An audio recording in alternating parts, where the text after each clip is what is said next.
Welcome to TEDx. This TEDx event is part of a global conversation that takes place every day in every corner of the world. In schools, in theaters, in workplaces, even in prisons, people gather to hear the best ideas bubbling up in their communities. More than 3,000 TEDx events are held every year in 170 countries. It's a remarkable thing. TEDx events are self-organized under a license from TED, a non-profit organization devoted to discovering and sharing powerful ideas in the form of TED Talks. It's not TED itself, but your local TEDx team of volunteers that has done all the work to put on today's event, including booking all of the speakers. It's this team's ideas, dedication, and time that have made this possible. We really hope today's program sparks an exciting conversation. This is a day for curiosity and for skepticism, for inspiration and for action.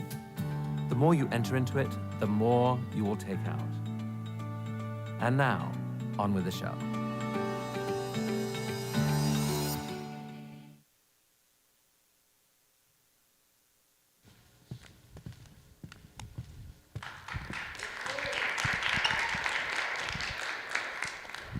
Hello, ladies and gentlemen, and welcome to Bellarmine University's third annual TEDx. Yes, we are back again through another amazing year. Let me tell you about it. My name is Quincy Nelson, and I'll be one of your MCs, your co-hosts, if you like. And I just got a few house rules for everybody in the building. So, the emergency exits are in the back of the house to your left. Another thing is, while the speaker is talking, please do not leave during the TED Talk. Also, please turn off or silence your phones. I don't want to, it's kind of awkward if somebody's ringing and somebody's talking, No photography, video, tweets, or memes. We have a photographer taking them for you. And we will have a 10-minute intermission. And I think that's all I need to say. Ladies and gentlemen, I want to introduce your MC for the afternoon, Grace Potts.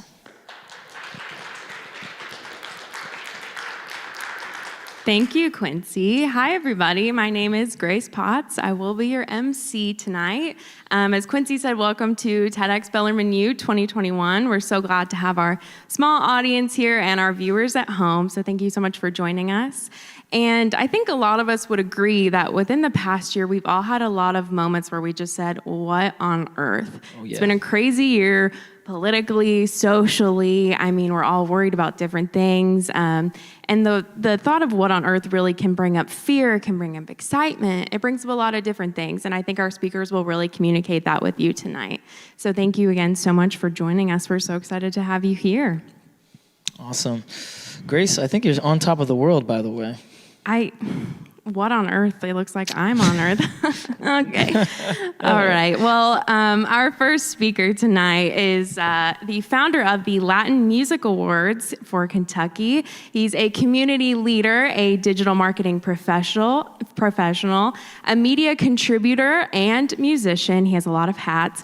He has served on the board of directors and led nonprofits. He holds a bachelor's in communications and music, a master's in music, and a master's in business administration. We were actually talking backstage, and he was like, I just can't pass up all these opportunities, and that is clear. Currently, he is finishing a master's in digital media right here at Bellarmine. Everyone, please welcome Israel Cuenca.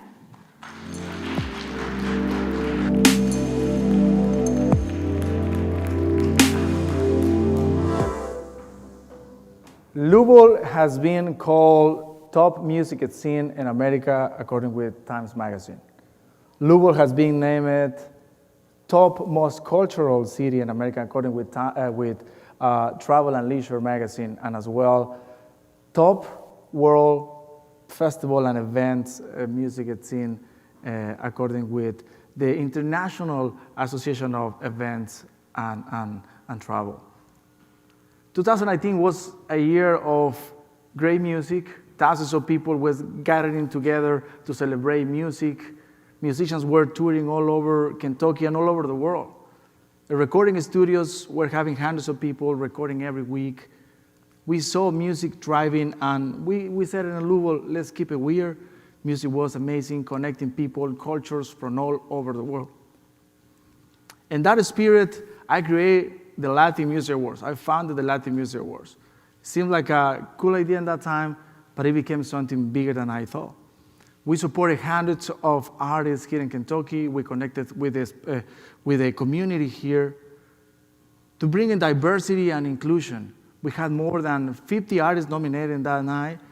We gave it scholarships, and we created an opportunity for more musicians to support each other. I remember in 2020, at the beginning of 2020, we were putting together the second edition. We didn't know that COVID was coming. I remember my boss came to me and said, Israel, take a few weeks. I think we're going to start working from home, and then we'll come back. We don't know how long it's going to take this. We didn't know much about COVID. What it was 1 week, it turned into 3, 4 weeks, 1 month. It's been a year until now. Everything changing for us. So we started thinking what we can do, what I can do to support the community, the artists, the music industry in Kentucky. Today, musicians are just playing online. They use their phone, the computer, on social media to put their music. Audiences are gone. Today is just online, it's virtual. Now audiences, and music is all about audiences and connection with each other. We saw on social media everything is canceled. We go to restaurants, it's closed. We go to venues, everything is postponed. Tours are being canceled. Musicians are not having the gigs. Artists are home again after many, many years of touring. The economical impact to musicians is unprecedented. We have never seen this before. And the music industry has been one of the first ones to be affected and probably will be one of the last ones to recover. According with different studies, millions and millions of dollars just in the city of Louisville are lost in the music industry.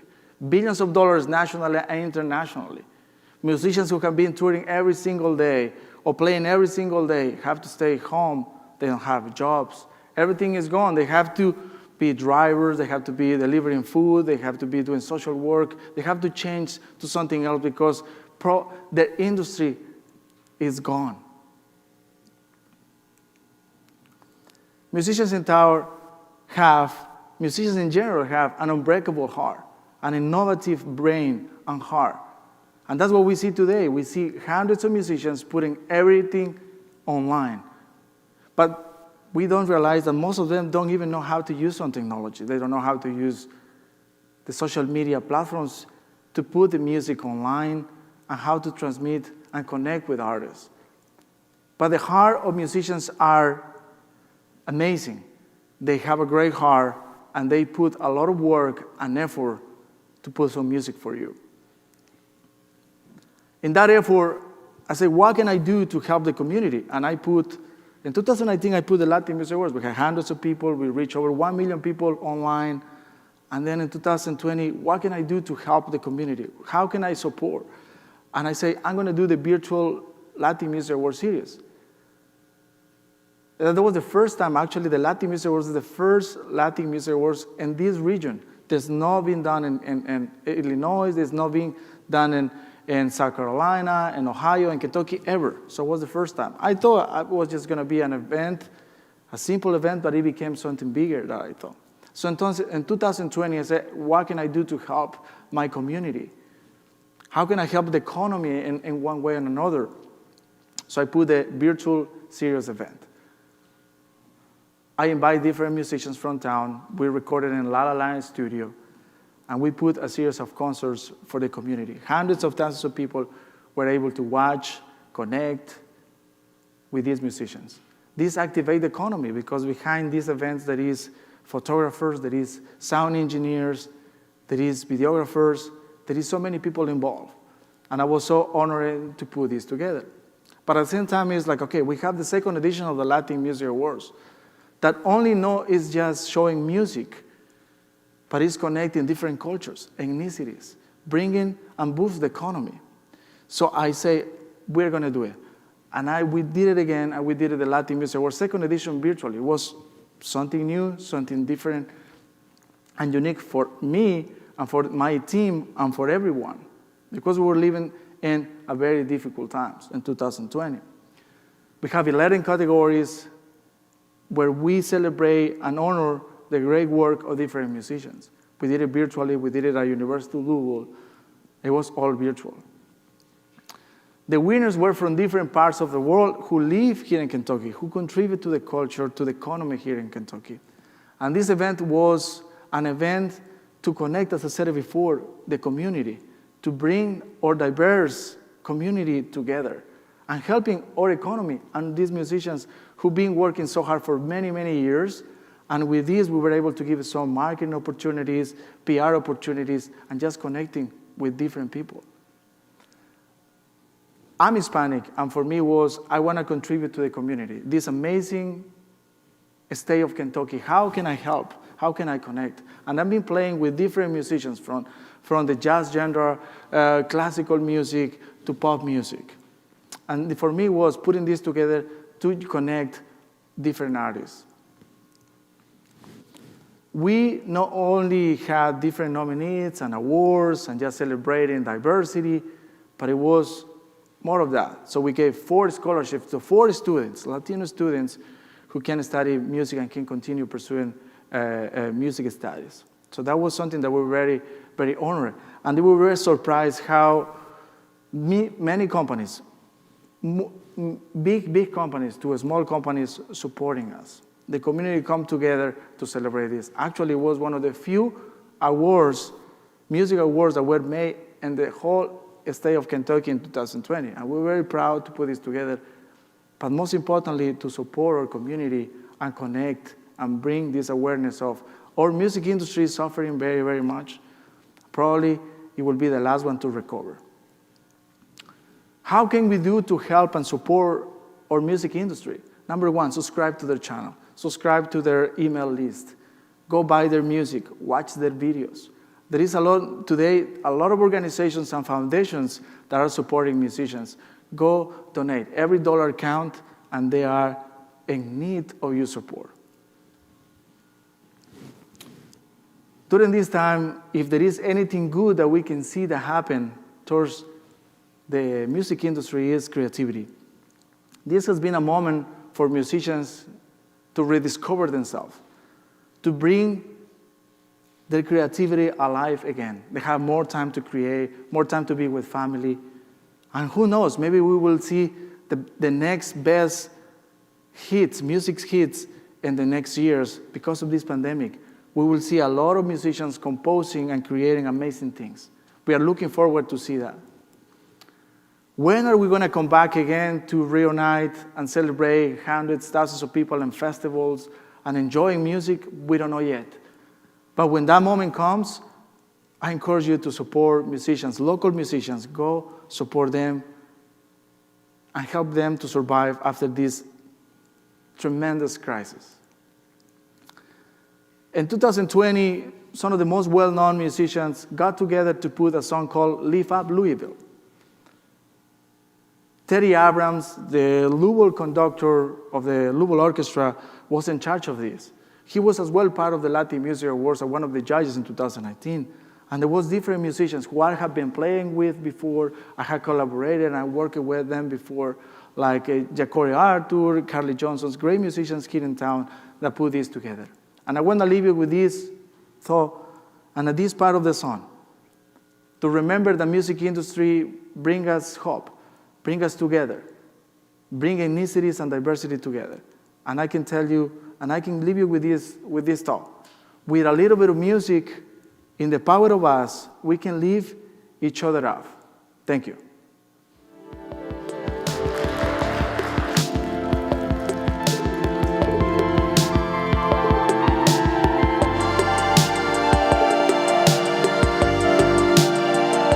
That was great. Everybody give one more round of applause for Israel. Alrighty, everybody, we're going to keep it moving. Our next speaker is majoring in clinical psychology and political science and is minoring in criminal justice studies right here at Bellarmine. In her free time, she enjoys reading, cooking, and engaging in bipartisan discussion with industry executives through the national millennial community. Everyone, please give a big round of applause for our next speaker, Ann Pearson. On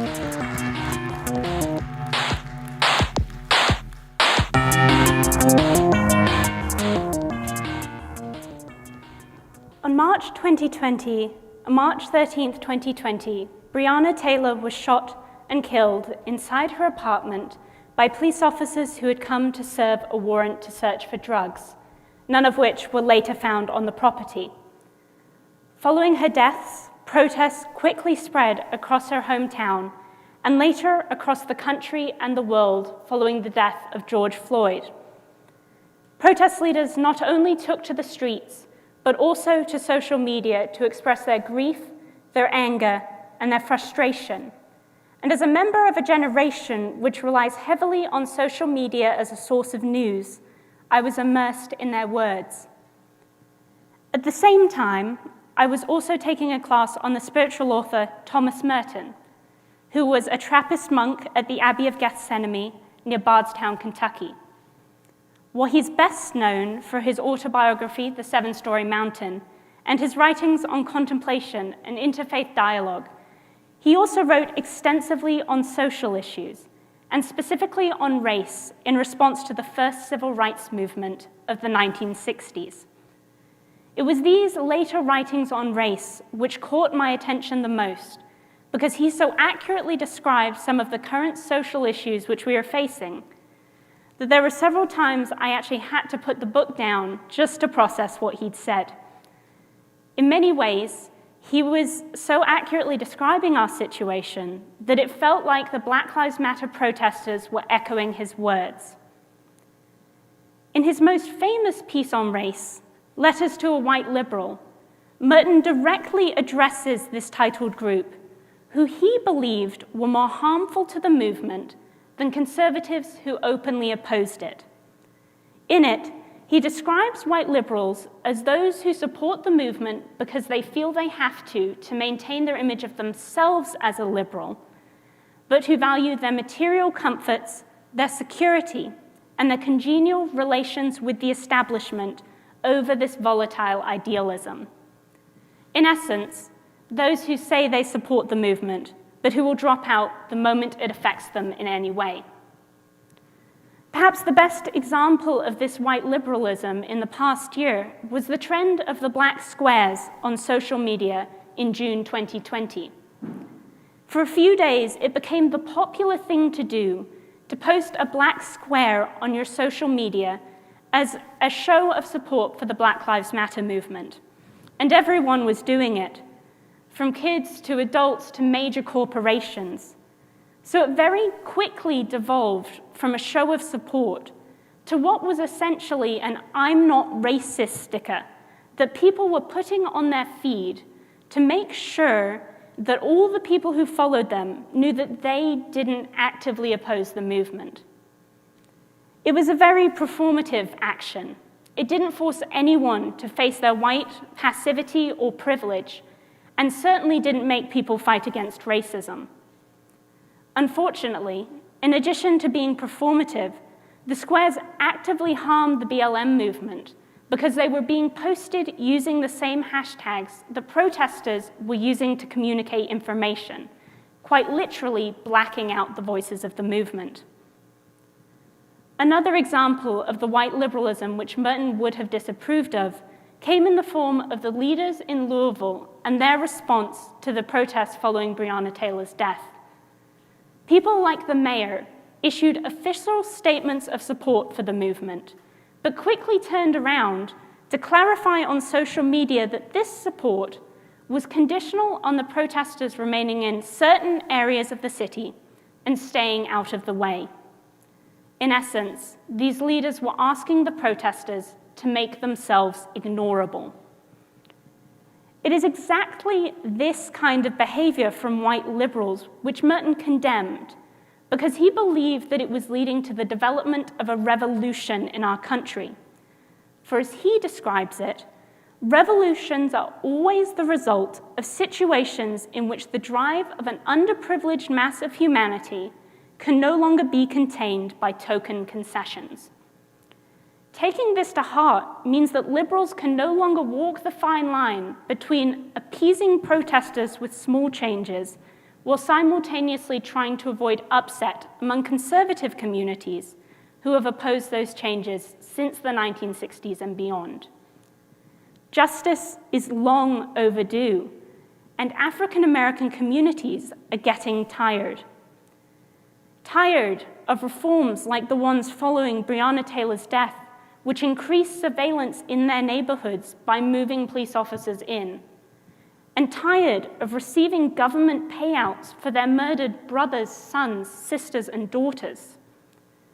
When I've had the chance to talk to local protest leaders over the past few months, they have made it very clear that it is by the grace and the patience of African American communities alone that we have not already had a revolution in a country which was founded on slavery and continues to imprison disproportionate numbers of African American men and women into a for-profit prison system which benefits off of their free labor.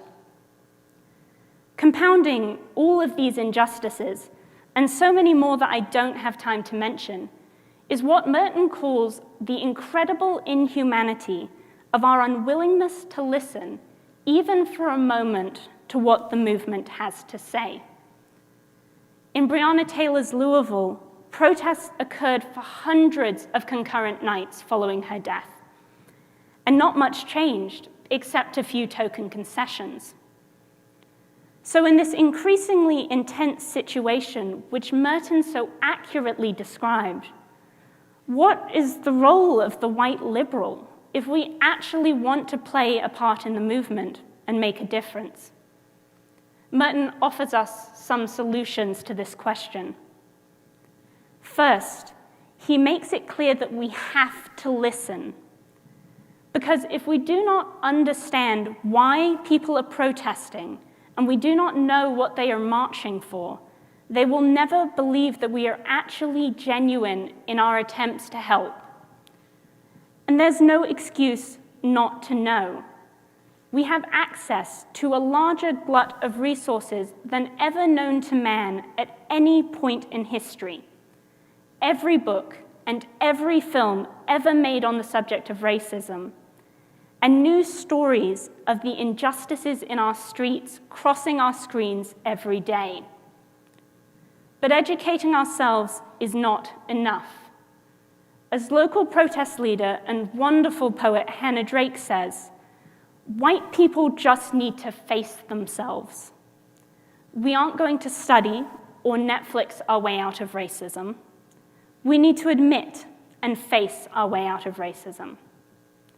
And for white liberals, there will be a lot of admitting that we need to do. We have to acknowledge that our privilege comes from the fact that we are in a society that is designed for people who look like me, from what is considered professional dress and behavior, to what dialects of the English language are correct, to who gets an entire year for their history and whose is relegated to a month, and who gets shot in a nighttime police raid, and who gets to walk away with their life. Once we have listened and admitted our privilege, the next step, Merton says, is to join together and look for a way to reform the social systems creating inequality. As he wrote, join together in a creative political experiment, not be alarmed at some of the sacrifices that would necessarily be involved. Ending inequality is going to require changing the heart and soul of our nation. It will not be fun, it will not be comfortable, and it most certainly won't be easy. But as Hannah Drake reminds us, who said that this was going to feel good?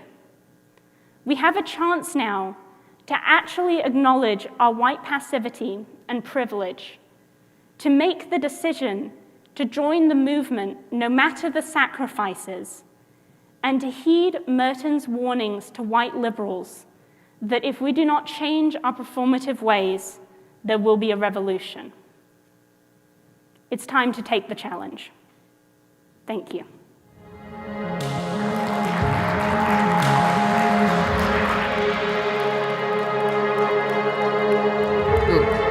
That was really impactful. Everybody give one more round of applause for Anne. That was great. All right, we're gonna move on to our next speaker. He's in his final year at Bellarmine. We're keeping it close to home for this first half. He's studying music with an emphasis in jazz studies and political science. He's a member of the Bellarmine Honors Program and a participant in several student jazz ensembles. Please give it up for Joshua McCorkle.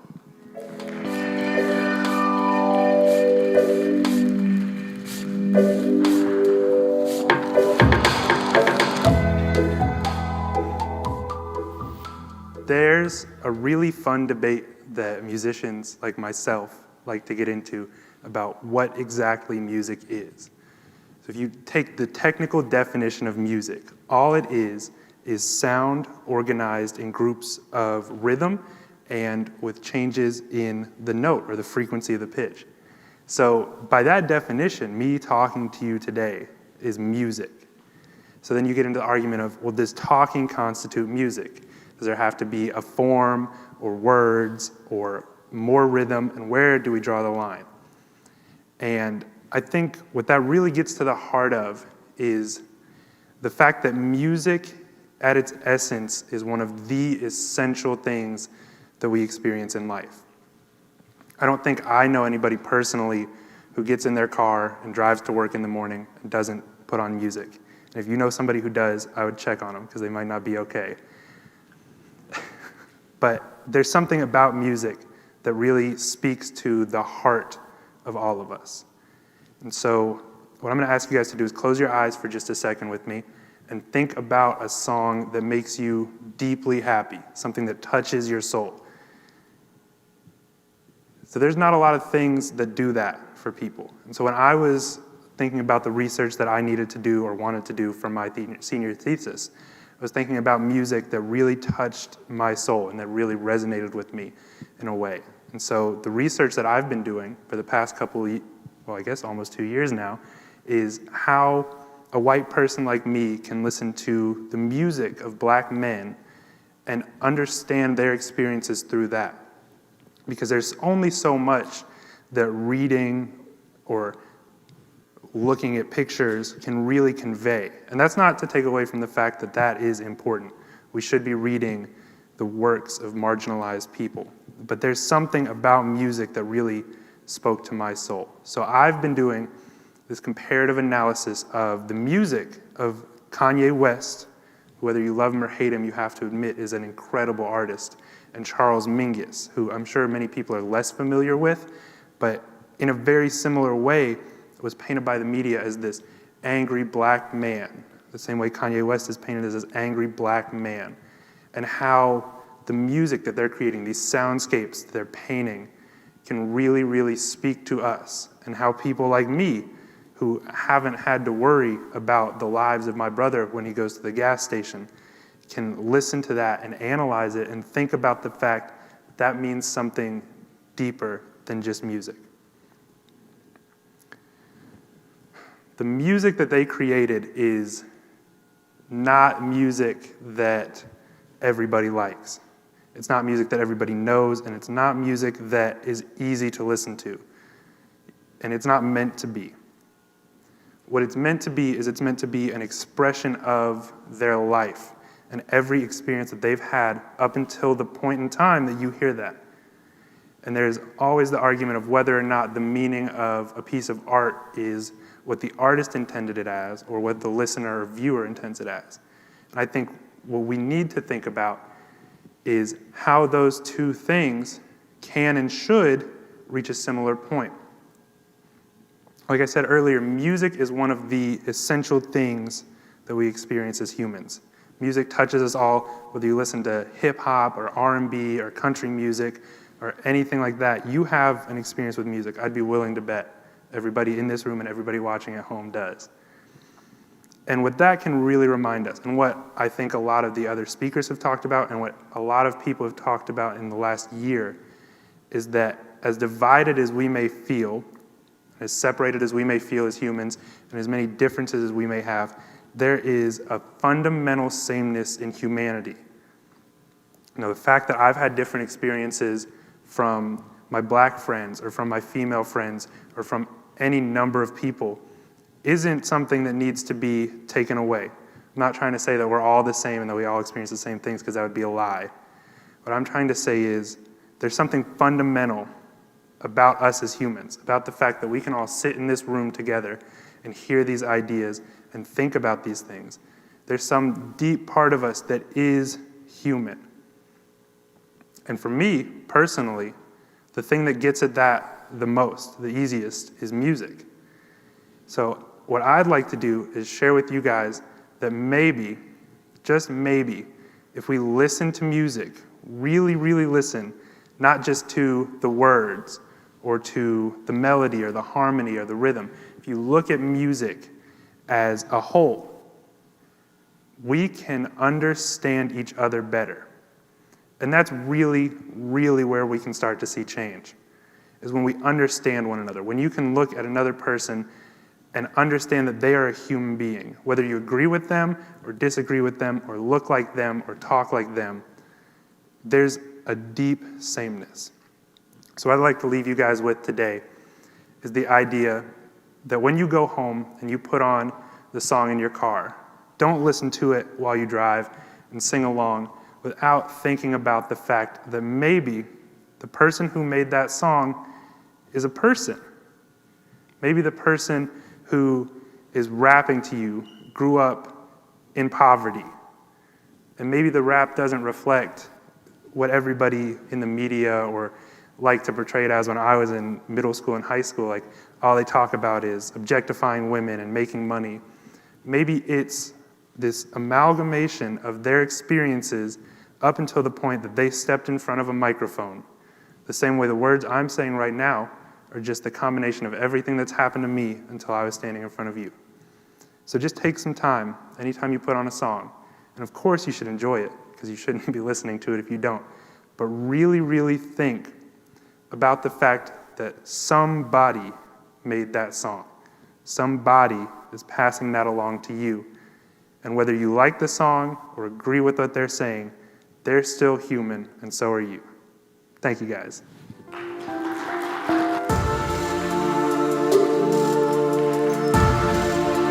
Thank you, Joshua. That was great. Everybody give it up for him one more time. Alrighty, now I know I said last time we were keeping it close to home, but we're gonna move a little farther out now. Our next speaker is based in Louisville, but he is Australian. He's a dad, a physical therapist, an educator, and a community advocate. And I did get to meet his daughter yesterday in her really awesome light-up shoes. I see you, girl. He is also honored to be the founder and executive director of the Earhart Club. Give it up for Angus Williams.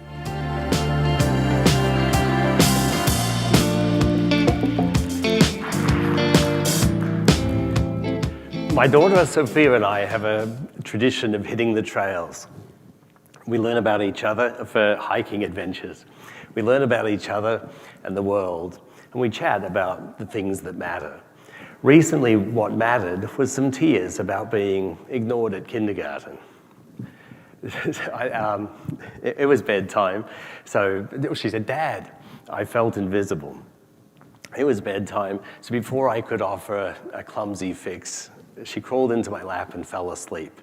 Perhaps a little sad. I felt a little bit helpless, but it was okay without a solution. We all feel invisible at times, like our voice doesn't matter. I could have said, "Sophia, find your voice," or "Speak up, your voice matters." But when you feel like you don't have a voice, finding your voice is like telling a blind person to see.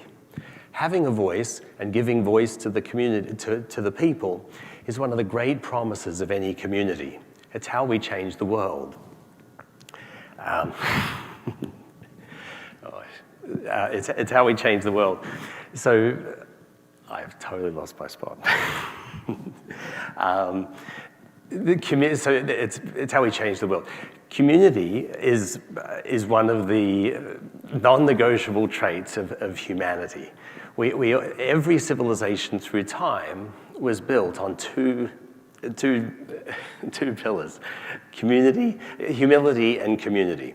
Strong communities embrace every individual and put value on understanding the strengths of every individual who is inspired to find and understand their unique strengths to best serve the community.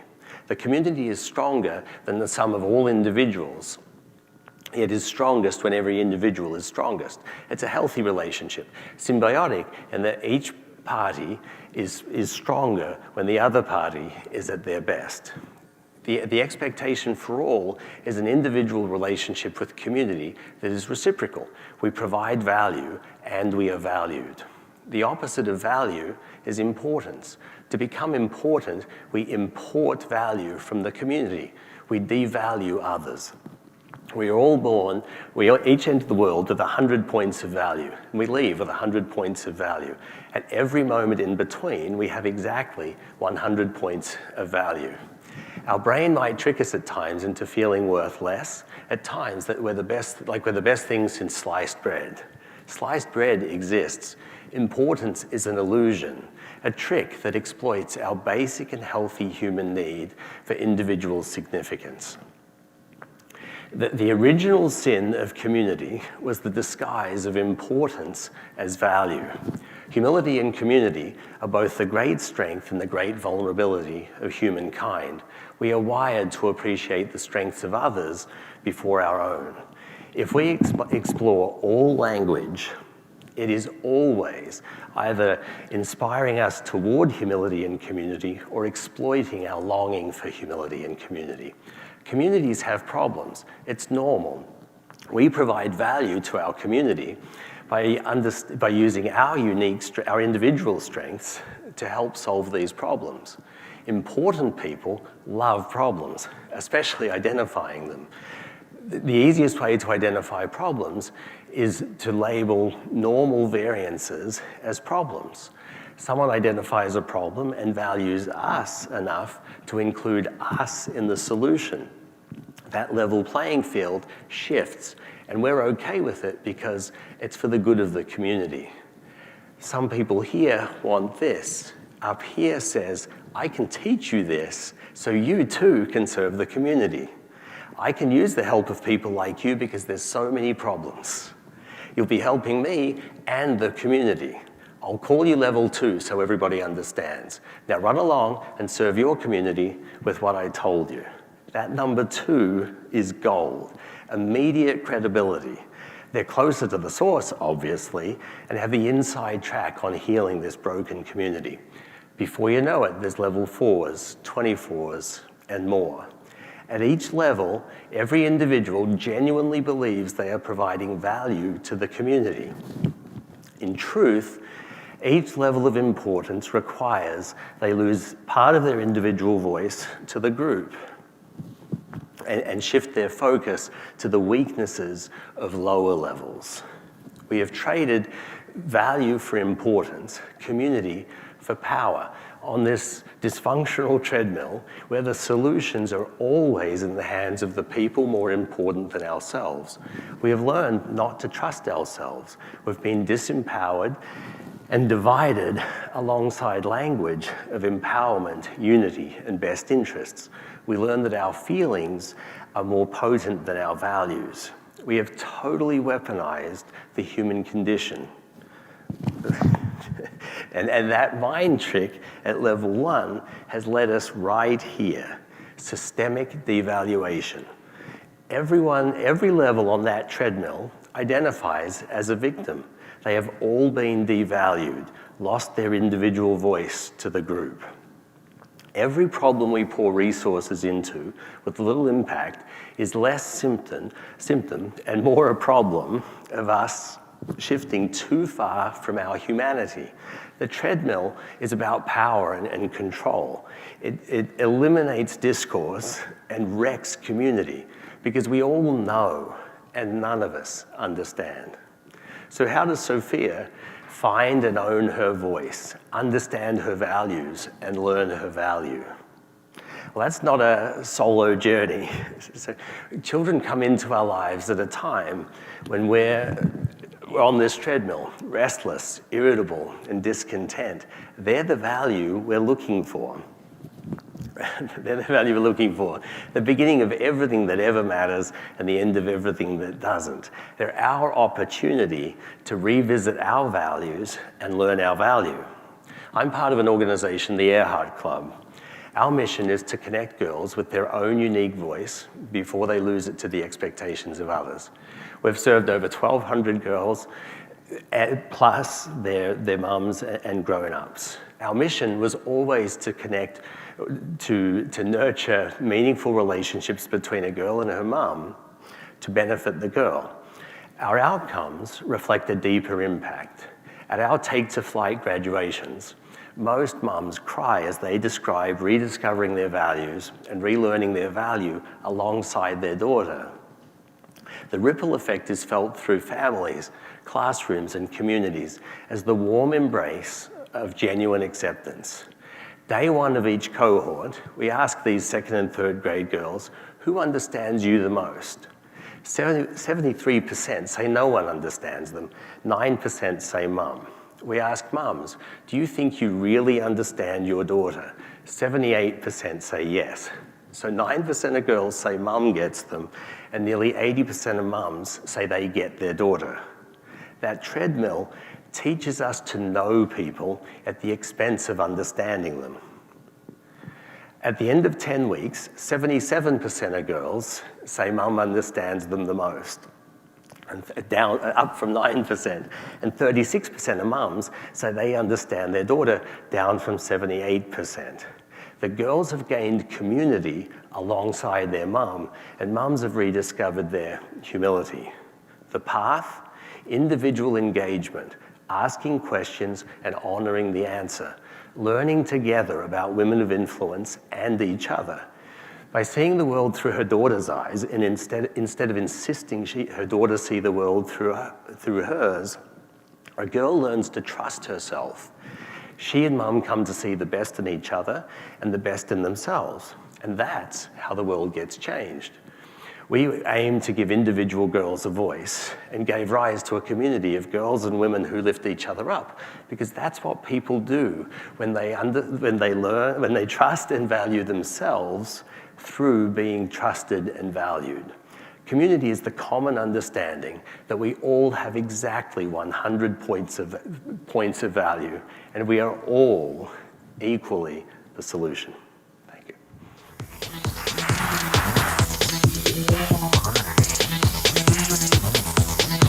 Great job.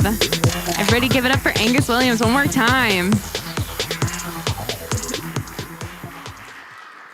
Alrighty, next up we've got something a little different for you. You all may know the name Amanda Gorman. That's because Amanda Gorman was the first inaugural poet. She read a poem at President Biden's inauguration just a couple of weeks ago.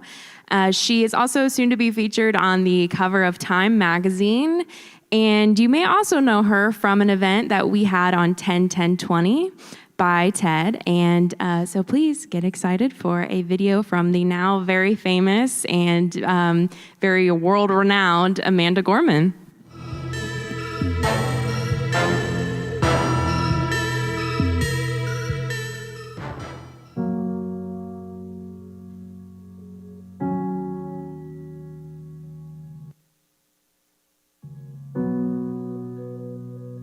On Christmas Eve, 1968, astronaut Bill Anders snapped a photo of the Earth as Apollo 8 orbited the moon. Those three guys were surprised to see from their eyes what a planet looked like an Earthrise, a blue orb hovering over the moon's gray horizon with deep oceans and silver skies. It was our world's first glance at itself, a first chance to see a shared reality, a declared stance, and a commonality, a glimpse into our planet's mirror. And as threats drew nearer, our own urgency became clearer as we realized that we hold nothing dearer than this floating body we all call home. We've known that we're caught in the throes of climactic changes some say will just go away, while some simply pray to survive another day. For it is the obscure, the oppressed, the poor who, when the disaster is declared done, still suffer more than anyone.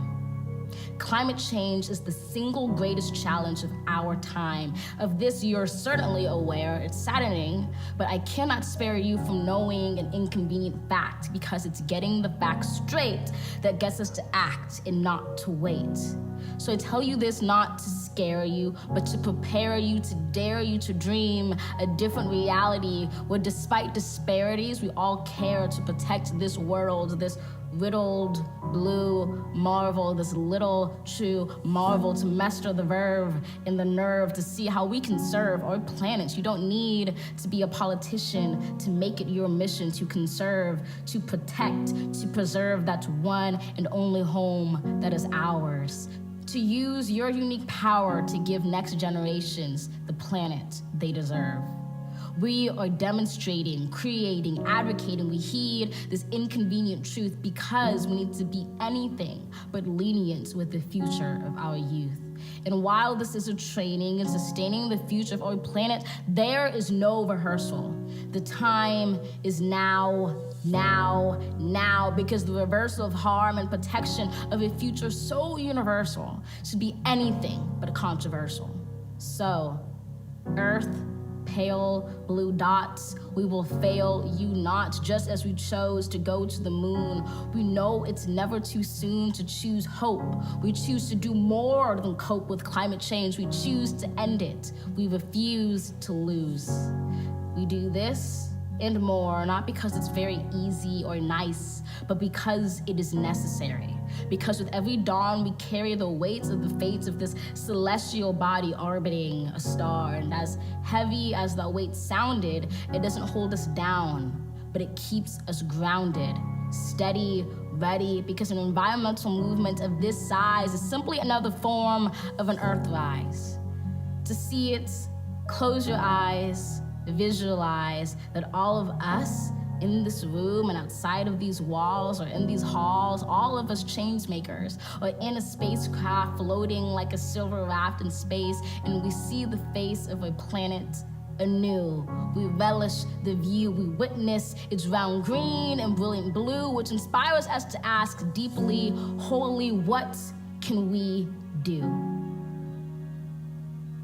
Open your eyes, know the future of this wise planet is right in sight, right in all of us. Trust this earth uprising, all of us bring light to exciting solutions never tried before, for it is our hope that implores us at our uncompromising core to keep rising up for an earth more than worth fighting for.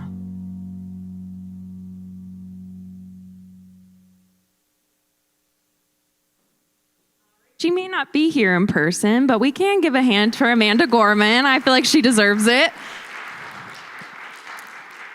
All right, everybody get excited because it is intermission time. The intermission will last about 10 minutes. And once you come back from that intermission, once the doors close, we will not open them again until the event is finished. When you walk out these doors, you will find refreshments. So please treat yourself to whatever you would like. Use the restroom, and we will see you back here in about 10.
Welcome back, everyone. Hope you enjoyed the refreshments and the coffee provided by Center Glass. Big thanks to them for that. So our next speaker, she may not be here, but we do have a great video from her. She is a renowned international speaker, award-winning author, and thought leader in the areas of leadership, diversity, equity, and inclusion. Give it up virtually for Mariella Daba.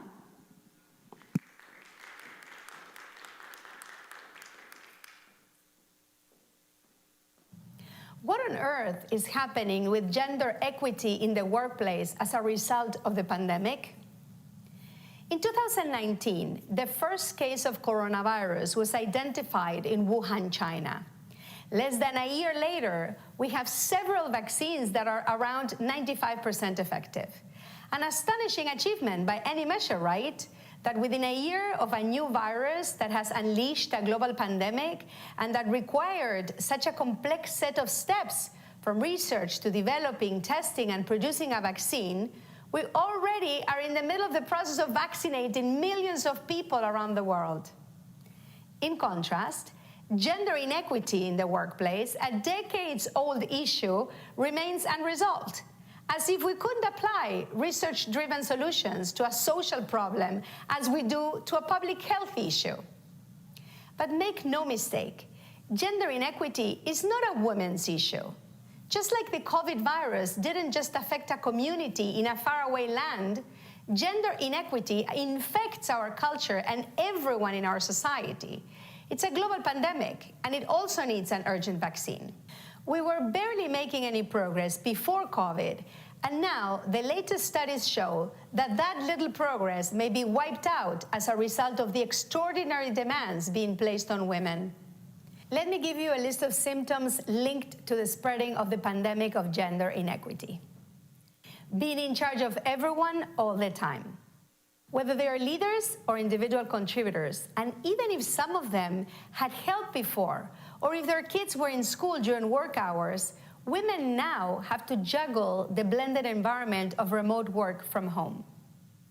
Having no time to reset or to be alone. As a result of working remotely, the little reset time we used to have during our commute has evaporated. And because of new responsibilities, most women have no time for themselves, something that has become quite alienating. Making less, so quitting more. As women's salaries are historically lower than their male partners, if there's a household choice to be made regarding who will give up their job and take care of the home and the family, it's usually the woman who steps back. Withstanding disproportionate impact, non-white women and women with different abilities are being impacted much more than white women and are quite often micromanaged by bosses who are still not ready to practice remote leadership. And although the new normal is affecting absolutely everybody, we still see a larger percentage of female talent affected. 1 in 3 mothers are ready to scale back or step out of the workplace altogether. 39% of senior women state that they are burnt out, compared to 29% of senior men. And 54% of senior women confess to being exhausted, compared to 41% of senior men. But despite the fact that gender inequity in the workplace is quite dire, there are some great opportunities we should take advantage of in order to speed up a treatment. The end of the corner office. This coveted perk to which few women had access before the pandemic has been democratized, as most key decisions are now being made in the kitchen, an environment where most women play as locals. We have already seen how effective both women and men can be from the new corner office, a challenging digital and physical space. And that's why I decided to have this talk from my corner office. Updated requirements to be an executive. The generalized stay-at-home situation has affected everyone, from senior executives to entry-level associates, allowing for a shift in the old belief that to be an executive, a person had to be physically in the office and be able to travel a lot, something that often excluded women. Leaders have become human. Having their own kids throw a tantrum on camera during conference calls has humanized leaders who used to be perceived as not having to deal with everyday life issues as everyone else. They have tacitly given permission to women to openly perform their many roles, including being mothers and caretakers. By removing the stigma, leaders have enabled everyone to share their own reality. Leaders are personally invested in supporting their teams. As they become more aware of the circumstances of their various team members, leaders are customizing their support to make sure they don't lose female and diverse talent. So they're making themselves much more available to address individual challenges and growth potential than they were ever before. Leveling the playing field for all remote workers. When in the past there was an unwritten hierarchy that devalued people calling in favor of those who worked at headquarters, now everyone's in the same boat. And because in the past women took advantage of the remote work benefit more often than men, they used to be the ones who suffer most of the consequences. So, what can we do to propel a global response when nobody knows what the future holds? At the Red Shoe Movement, one of the research and development solutions we've been investing a lot of time and energy in is fostering design for gender inclusion inside organizations, based on the research of Dr. Iris Bonet of Harvard University. And we have also been implementing some very successful concrete solutions. Let me share 3 of them. Taking a visible stand for gender inclusion. A few years ago, we launched Red Shoe Tuesday, an ongoing, thriving initiative that proposes a day of the week for people to wear red shoes and accessories to normalize the conversation on gender inclusion and invite people in a fun, non-confrontational way to come up with concrete ways to increase female leadership at the highest levels of organizations. The goal is to aim for a global leap of consciousness so that overnight our firms reflect the makeup of society. We push towards our goal with concrete, ownable actions like that of wearing a visual reminder every week. Listening intently to act fittingly. With our allyship circles, we apply a very specific method for having courageous conversations among a diverse group of people from different backgrounds and hierarchies in the company, so that in the very act of having the conversation, we're leveling the playing field and everyone feels heard and a vital part of solving the problem. It's a way of giving leaders a chance at empathetic listening, so as a result, they can offer tailored solutions to their team members. Remembering that inclusion is not on pause. Back in March 2020, when the pandemic hit, we proactively rolled out Inclusion is Not on Pause to put even more focus on the fact that if we took our eyes off the ball, gender inclusion would suffer greatly. So we created another set of tactics individuals and organizations could implement, like digital backdrops to help people make a statement during their virtual calls. They serve as an invitation for anyone who needs to discuss a particular situation to approach those displaying the backdrop. And we also created snackable content for everyone to remain vigilant. Now, I've shared here what the Red Shoe Movement is doing so we can co-create solutions. Because unlike with COVID, where we got a vaccine in less than a year of the first case, despite all the research that has been done for decades around what works to reach gender equity in the workplace, the vaccine for gender inequity has not yet been invented. So we must take a similar collaborative approach, join our labs, and use our data-driven solutions to expedite this vaccine to market. I have to leave you now because I have a group meeting with the gender equity scientists who are developing the most promising vaccines. I will keep you posted on our progress. Thank you. That was great. All righty, we're going to keep it moving. Bellarmine students, this name probably looks familiar to you. You've probably received an email or two from this next speaker.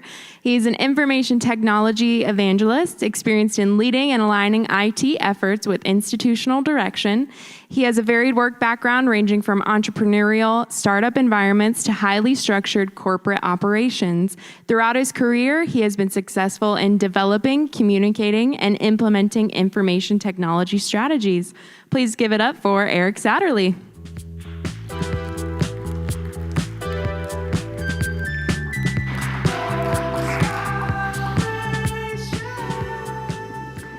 You know, I've always been fascinated by computers.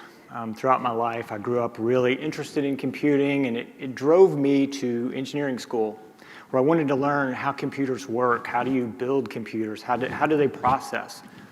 And one of the classes that I had in school was called Computer Vision.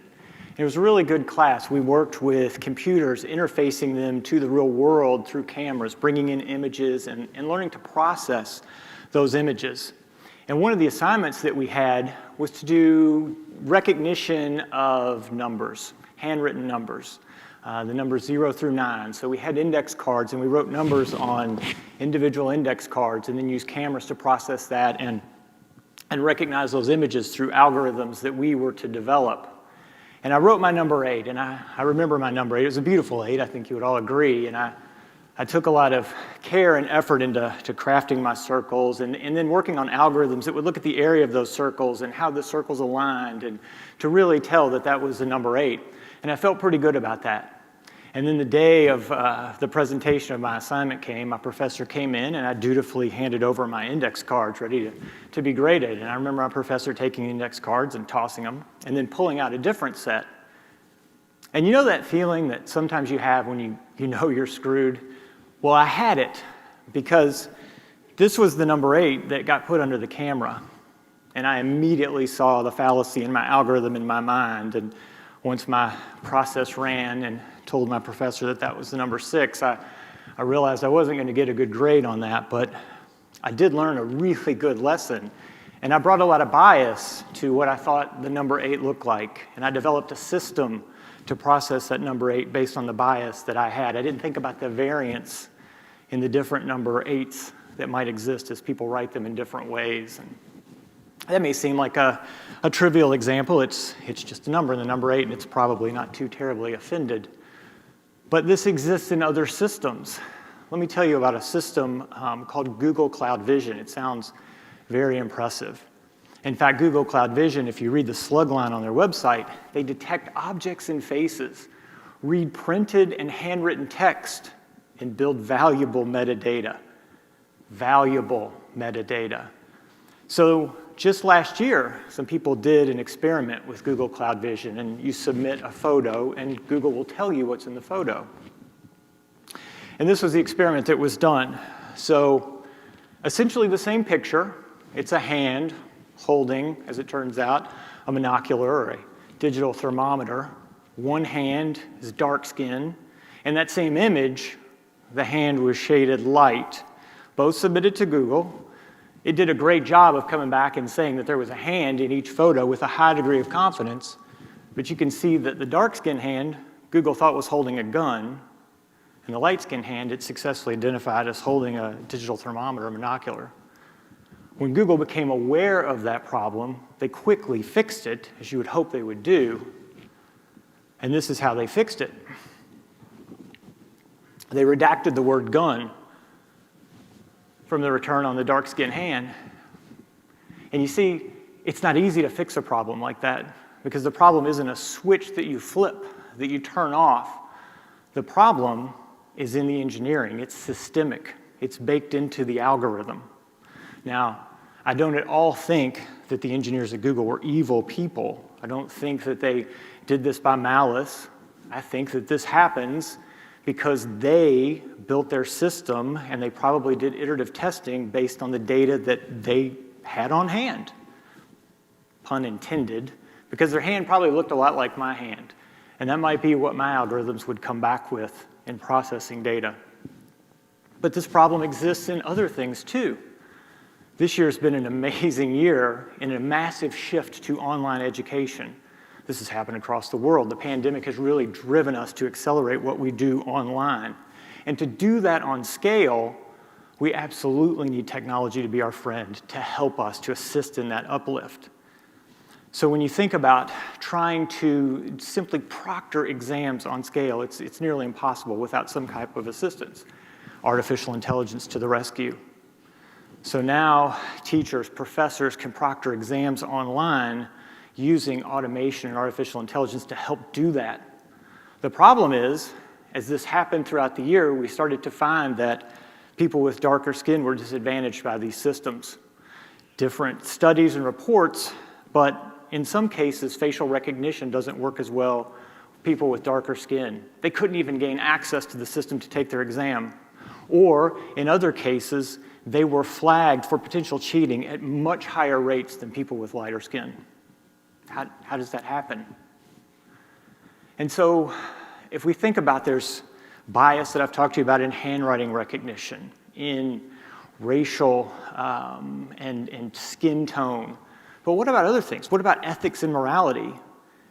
Does bias creep in there through artificial intelligence? We currently have systems today that are making decisions, artificial intelligence decisions, that decide things like who gets a loan, who gets hired, who gets paroled. Artificial intelligence makes those decisions. Is bias in that decision-making process? And what about taking it even beyond that, and we start to think about life and death decisions? Does artificial intelligence make life and death decisions? We'll take, for instance, self-driving cars. They do a pretty good job, and they certainly have crash and accident avoidance systems in there. But at some point, there might be an accident that comes up that's hard to just avoid, and it has to be the lesser of two evils. And that decision is made in an instant. The car's driving along at a high rate of speed. A child steps in front. The car can hit the child or swerve into the oncoming lane. It's got two choices. Who decides what choice? Is it the consumer's decision? They bought the car. Is it the insurance company's decision? Is it politicians that decide this? Who decides? Do we know? We should know. What about a military drone? It's now an autonomous attack drone, and its prime directive is to attack people that maybe have a gun. I hope they didn't use the Google Vision API to make that determination. But this isn't a new problem. We've dealt with the struggle between humanity and technology for a long time. Deep thinkers from years ago really considered this. I want to show you a quote from a pioneer in healthcare information systems written 35 years ago. If you go back with me 35 years, and the point was made that it's in the crucible of the individual that technology most forcefully confronts human values. It's what artificial intelligence is doing. It's confronting human values. It's making decisions on human values that we are imparting into the algorithms that do this. And it's really important because AI is doing more and more. It's making more important decisions. It's making ethical decisions.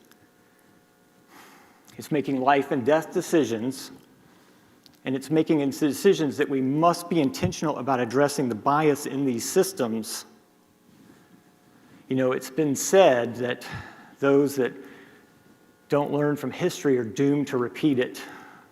And I would say that if we don't learn and explore the future of artificial intelligence, then we might just be doomed to. Thank you.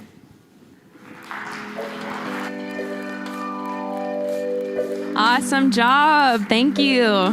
Let's give it up for Eric one more time. You all know the drill. All right. I may be a little biased, but our next speaker is one of my professors, so I think you all are in for a treat. Besides serving as a professor, he's a filmmaker and a musician. He has an intense obsession with heavy metal music, so this should be interesting, both personally and professionally. Give it up for Dr. Mike LaRocco.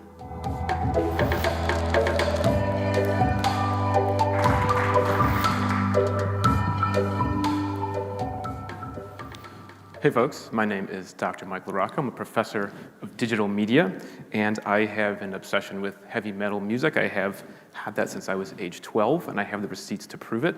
Here's me with my band, the Melonheads, in the 7th grade talent show. That's me on the left. We played Metallica's For Whom the Bell Tolls. It was the only song we knew.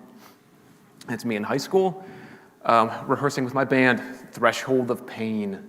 We didn't play much outside of the basement.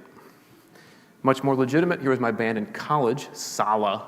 2 of those musicians went on to a pretty successful career in the New York heavy metal scene. I did not go to New York to play heavy metal. I did something much more foolish. I went into academia. But even then, heavy metal still finds its way into my research, which you can see this was a talk I gave at USC about the extreme heavy metal vocal techniques. It was for the Department of Linguistics. And I still managed to play on the side. There's me with long hair on the right. But the point is, heavy metal has been a huge part of my life. It's not just a music that I listen to, but I'm deeply immersed within heavy metal culture. So it affects my aesthetic, it affects, as you can see, it affects my ideology, it affects my self-image. So today, we're talking about metal.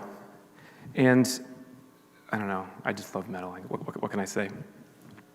But when I heard that today's theme was what on earth, I immediately thought of metal because what on earth is a question that metalheads get asked a lot.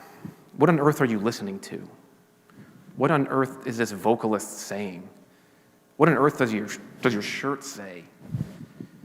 Or going back to Catholic school, what on earth possessed you to wear that shirt to church?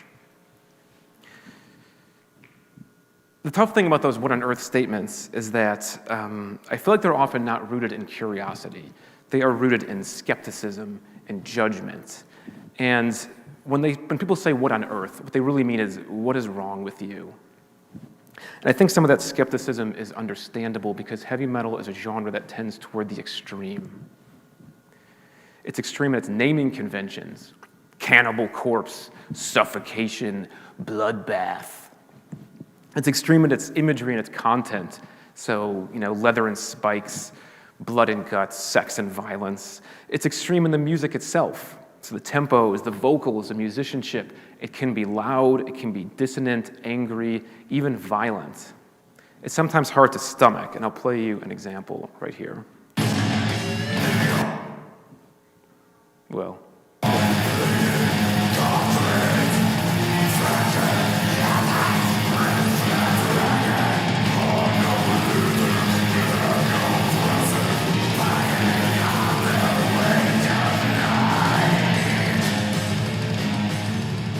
So upon hearing this, you might be wondering, why on earth does anyone listen to it?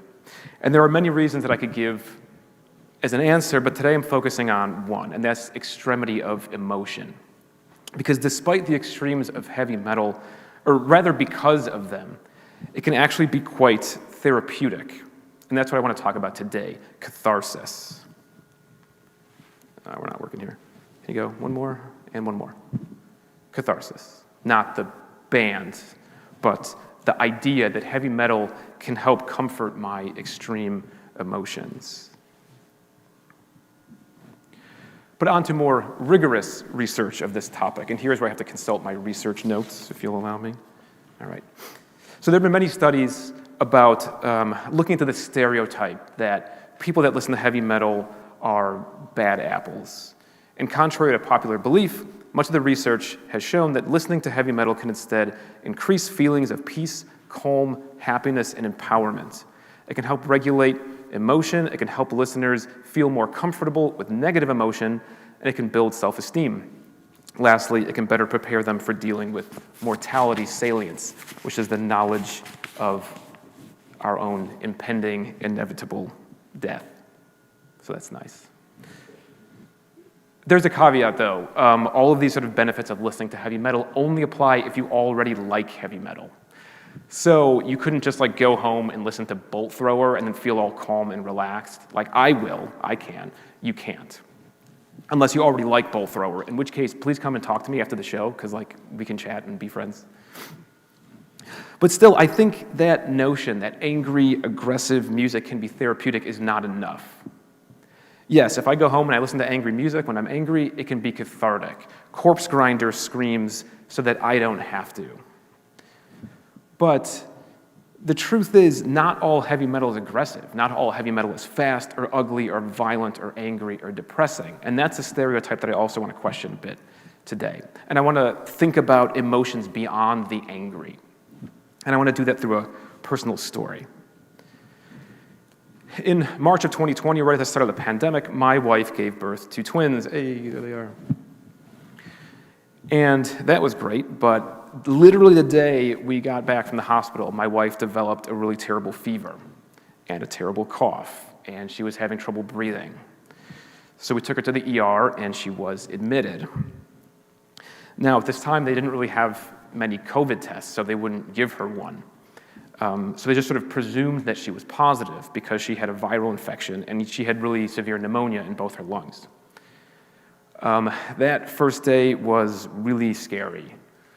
We didn't know much about COVID at the time, how bad it was. You know, did she have it? Did I have it? Did our babies have it? She was sitting in a hospital bed, and I was making some pretty grim phone calls that first day because I don't have any family in Kentucky. So if I needed to find somebody to take my babies who may have COVID if I had to be hospitalized or worse. It was brutal, and not like in the good heavy metal way, like, yeah, this is brutal, like just the awful way. It was really, really awful. Luckily, she did pull through, okay, but she had to be quarantined for 14 days. And I felt awful for her because she just went through a really difficult pregnancy and then just had a major surgery to bring these babies into the world, and now she can't hold them, she can't see them, she can't feed them for 14 days. So I felt awful.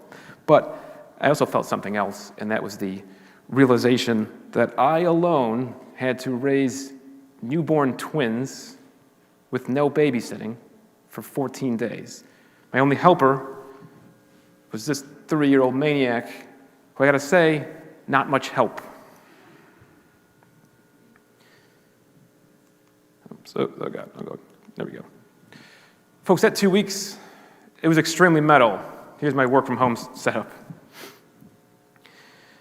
Unlike my wife, who felt miserable and terrible the entire time, I felt miserable and terrible as well, and heartbroken, but I also felt joy because I was bonding with these beautiful, tiny creatures. So I was going through the wildest emotional swings in my entire life. And heavy metal was my soundtrack. Now, I listen to heavy metal with my son, Oscar, all the time. He will regularly request High on Fire and Gorguts, specifically old Gorguts only, which is super elitist. But I won't get into that.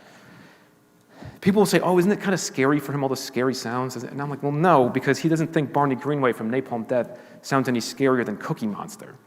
And of those two figures, I just want to say, one of them giving terrible dietary advice, the other offering a pretty strong message against fascism. So who's really the worst influence of those two? So heavy metal has always been a big part of our household, but I can only see during the pandemic how intertwined it was with my emotions. Some days were Napalm Death days, just raging angry, really frustrated with our circumstance, angry music for angry times. Some days were really dark, not knowing how sick my wife was, not knowing when, what it was going to be like when she came home, missing our wife and mom, FaceTime being totally inadequate. The melancholic, aching black metal of Lantelos helped me through those sad times. If I ever fell into a groove, it was through sleep. The band, not the activity. I was not experiencing that much. But that just slow, rhythmic groove of doom metal. Shrieking into the void with Ludacra. Just everybody at their wits' end, all four of us, even the dog, everybody's screaming, just letting it all out through the horrifying shrieks of Laurie Shanneman as our proxy. But also dancing and laughing to the joyful irreverence of Gamma Bomb, a thrash metal band that just makes me happy. Late night inspiration from Manowar. When I felt like I couldn't go on anymore, the genre of power metal just is reassuring. It's always uplifting. It made me realize that I could do it. I could make it. And we did make it. We emerged covered in baby poop and vomit and pizza sauce, exhausted and sleep deprived. We made it. And when we got our reunion, man, it was so sweet. So I know there are many kinds of music that people can turn to when they feel sad or when they feel intense emotions. But for me, heavy metal is different. There's something about the extremity of heavy metal that allows it to do something that other genres can't. For me, it is absolutely the best melodrama. And it's not surprising that many of the observations I made about heavy metal have been made by scholars looking at other genres of media with extreme emotions: horror film, Hollywood melodrama from the 1940s and 50s, soap operas. I mean, you want to talk about a genre built on sex and murder, just ask my grandma. Like these other genres, heavy metal is powerful because it doesn't shy away from big emotions. In a world where melodramatic is usually an insult, heavy metal just leans right into it. Heavy metal will never tell you that you are too much, because it is by definition too much. Now, I'm not going to tell you to go home and listen to metal, because I know it's not for everyone. But I want you to remember that during extreme times call for extreme soundtracks. And I hope that you have something, some music or some media that you can turn to comfort your understandably extreme emotions during this pandemic. And I want you to remember that comfort doesn't always come in a hug. Sometimes it comes in a scream. Thank you.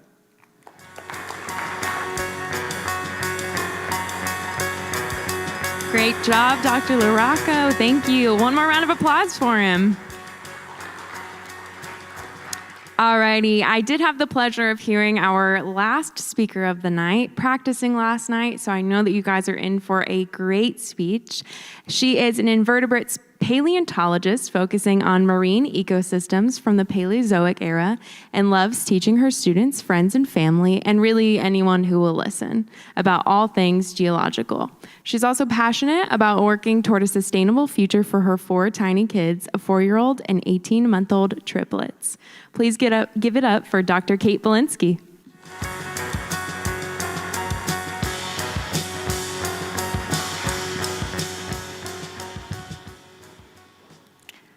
Picture this.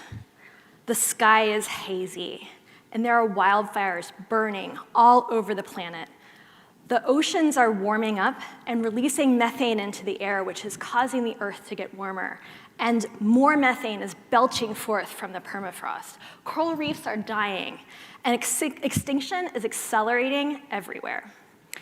But take a deep breath, because this is not necessarily what is happening now, but rather what actually happened 252 million years ago in an event known as the Permian extinction, or the Great Dying. So 95% of all the species on our planet went extinct during that event, yet hardly anybody knows about it or talks about it. This happened before the dinosaurs even were on the planet. And so that's what I want to talk to you about today. There are so many lessons that you can learn about from studying the history of life on our planet and the history of Earth itself. And a lot of these lessons can be applied to some of the problems that we're experiencing today. So as a geologist and a paleontologist, I think about time differently than the average person. I think about it in terms of something known as deep time.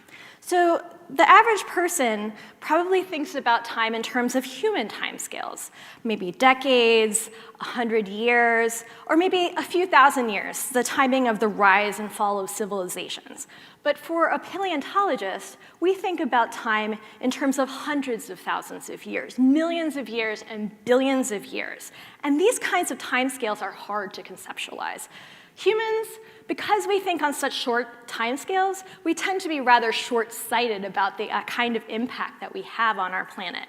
So today, in the short amount of time I have today, I'm going to give you a crash course in Earth history so that you can have a chance to think like a geologist too. Okay. Just to orient you, on many of the slides here, there will be a time scale at the bottom, just like you see here. On the left-hand side is the origin of the Earth 4.56 billion years ago. And then on the right-hand side represents today. And you'll see an arrow moving along as I progress through the slides so you can see where we are in Earth history. So let's start at the very beginning. The Earth formed 4.56 billion years ago in a series of collisions between asteroids colliding together and melting into a huge ball of molten rock in space.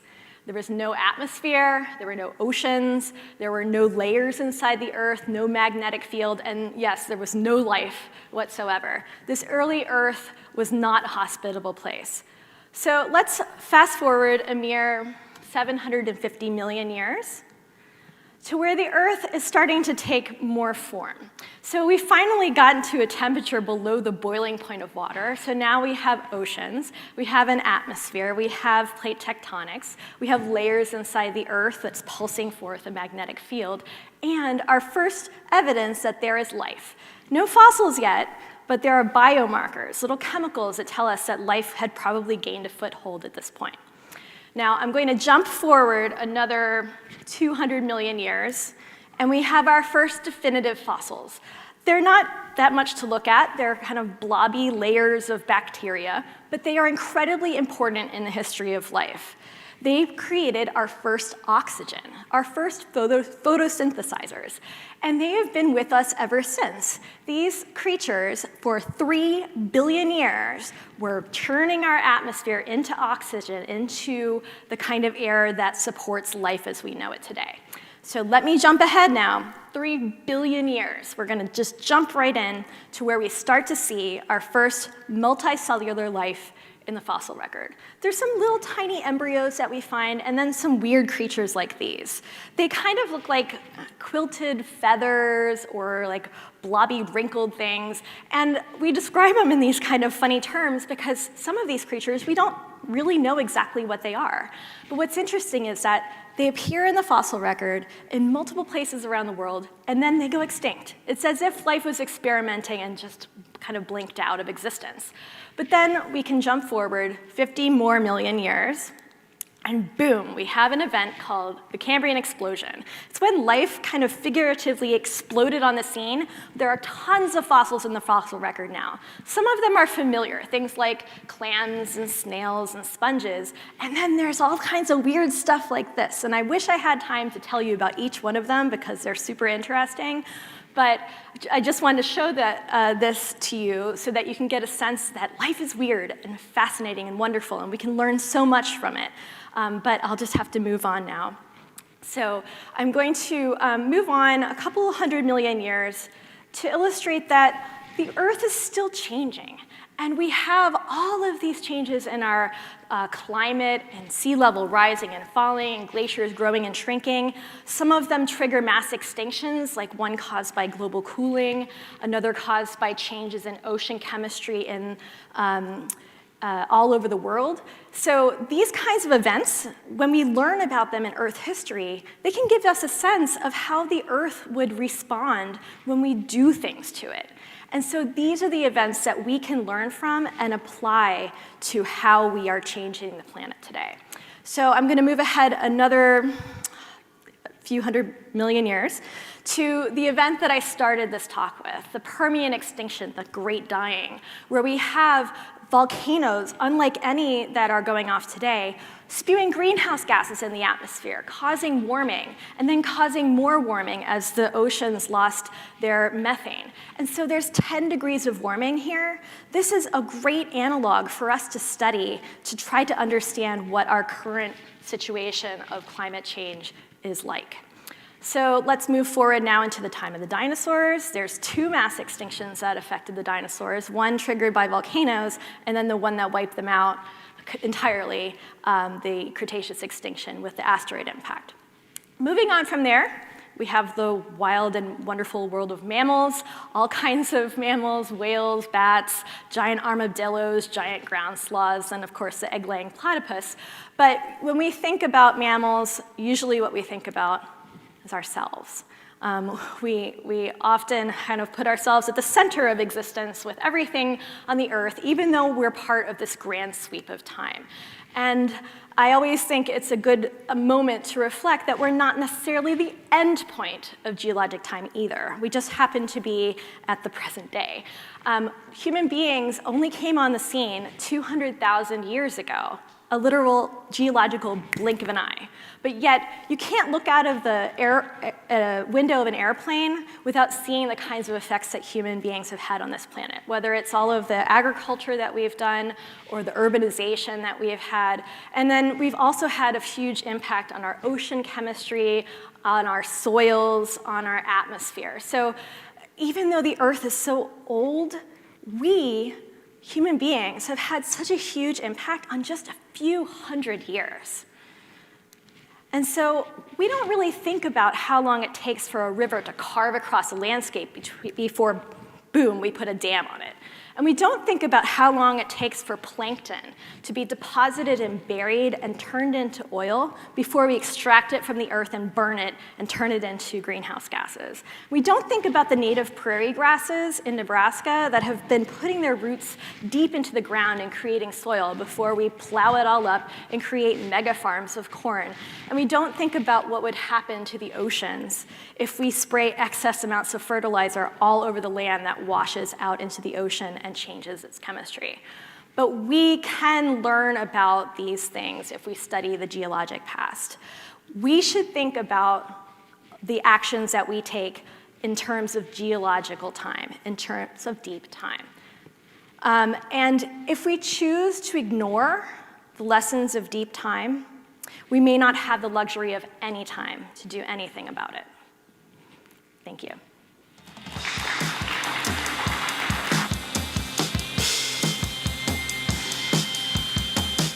Awesome job. Everybody give it up for her one more time. All right. Well, we unfortunately are at the end of our time here tonight. Are. But we do have some people we'd like to thank. Take it away. Thank you. First, I just want to thank the TEDx core team. We want to say big thank you to the communication department and the DAT program, the art department, the theater department, as well as all the student, faculty, and staff who volunteered. Also, a big thank you to Steve Baker and Laura Hartford, who helped create the iconic TEDx sign. You love it. You gotta love it. And big ups. I want to say big ups to definitely want to give a shout out to Sean Apostle and Angela Miller. You guys are amazing. Love your leadership. Big shout out to Nick and Zach on the sound team. Big ups to all the guys and all the women working around the clock to make this thing possible. In the spirit of Bellarmine, remember to always explore the world and make sure you start within. Did we get all the thank yous out? Probably not, but anyone else we didn't thank you. Yeah. Thanks for being here. Thank you. Also, thank Grace Potts. This is her first time emceeing. Quincy. You got to pass the torch. I love it. All righty. Those doors are going to open, and you all are free to do as you please. Head out, have more refreshments. Thank you all so much. Thank you guys again.